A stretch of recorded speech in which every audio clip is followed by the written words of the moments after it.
Nakaranas na ng malakas na ulan ang mga taga Naga Camarines Sur. Maki-update tayo sa unang balita live ni EJ Gomez. EJ, kumusta ang sitwasyon o panahon ngayon dyan?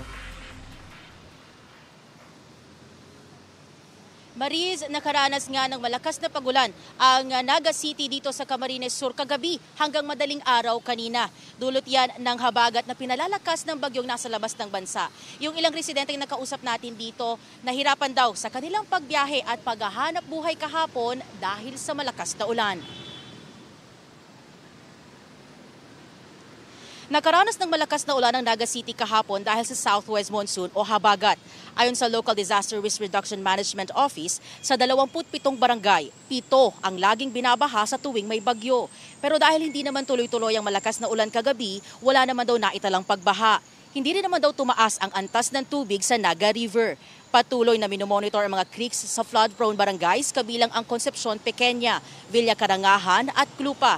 Ayon sa LDRRMO, nagkapag-clearing operations na ang lokal na pamahalaan sa mga creek at estero pagkatapos ng bagyong Enteng para maiwasan ang pagbara na posibleng maging sanhi ng pagbaha sa mga kalsada.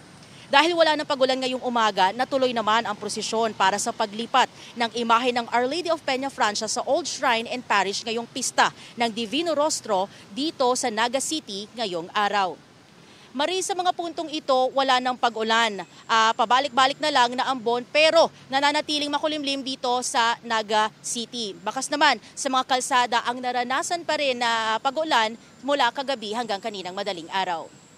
Yan ang unang balita mula rito sa Naga City sa Camarines Sur. EJ Gomez para sa GMA Integrated News.